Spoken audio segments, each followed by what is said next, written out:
Right, Chrissy, so we're back here on the south coast, eh? Yes, lovely warm south coast. Lovely, for a change it's not raining, hey? Yes, hallelujah. Normally when we come down here to service, it rains, although the clouds are building, I must just tell you. They're getting here. So, yes, we're very excited. If you remember the last time that we were here, it was right at the beginning of all the macs starting to flower. The avo trees on this farm were also starting to flower.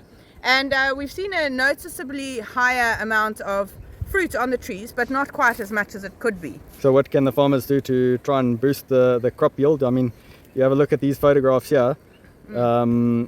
Yeah, you can see there's not that many fruit on there. Yeah. So what can these mac farmers do to increase their fruit? One thing that people need to remember is it's not just only the bees that are going to pollinate. There are other pollinators as well.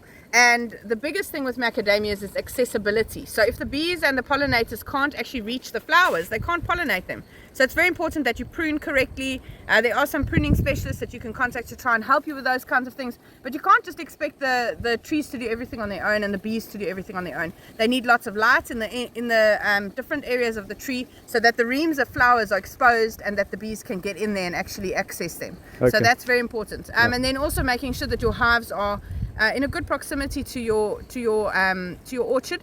Here we've actually got a macadamia farm on the other side of our orchard. It doesn't belong, the macadamia orchard is on the other side of where our bees are. But the bees are not actually facing the orchard. Their entrances are facing away because at the end of the day, this property want to utilize it for their pollination.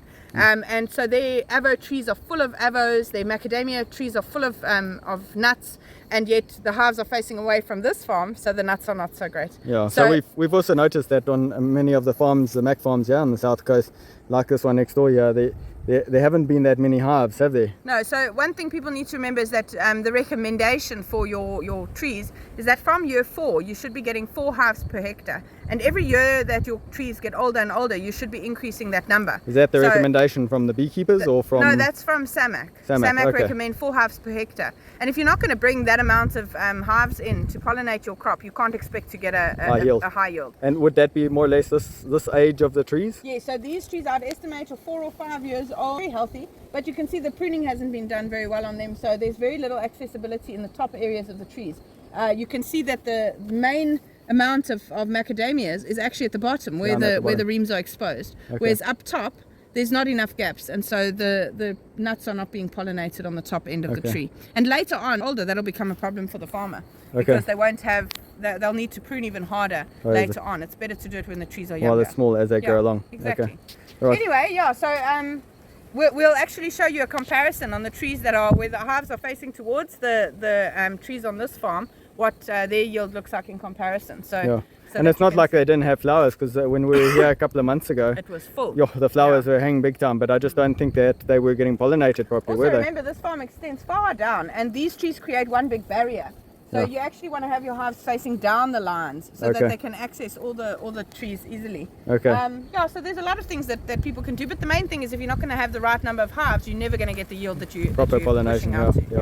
And so what number can they contact if the farmers on the south coast are looking for? So if you want some advice and some... and you'll give it the advice for free? Yes, sure. Unless I have to travel here.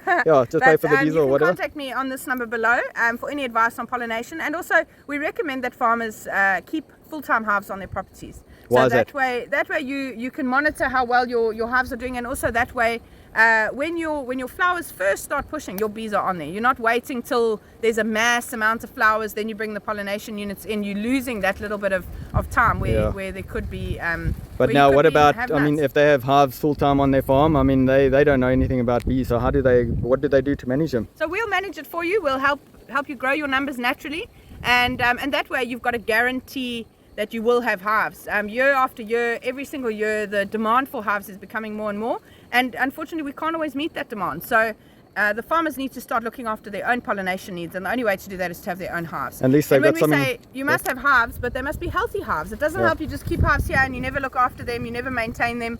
Hives require that you service them monthly or at least every second month, so that they stay nice and healthy as they reach your pollination time. We also help to increase the number of bees, increase the queens laying ahead of your pollination, so that your hives are pollen hungry as you move into your pollination period, which is what you need. We spoke about the pollen hungry in one of the previous videos, didn't we? How important it is to make sure that, so there's a big difference between just general beehives and and pollen hungry hives for pollination. Yeah, and I recommend if you're needing pollination for your farms and you don't want to have permanent hives, you should be contacting beekeepers before February to secure the number of hives that you need, because if you don't do that, they won't have enough time to prep those hives for your pollination. And what time, more or less, what part of the year do the macadamias flower? They usually well, every year it changes lately, but usually you need to we move hives in sort of end of July, beginning of August. Sometimes later this year we only moved hives in October. So really it is very important that you communicate often with your beekeeper and let them know what's happening in your orchards, so that your hives can be prepped and ready for pollination. Yeah, so a lot of people, just last question is, a lot of people ask now to service our hives and stuff on the farm. It's, that's probably where it gets expensive. Now, more or less, what costs can we expect per hive to service?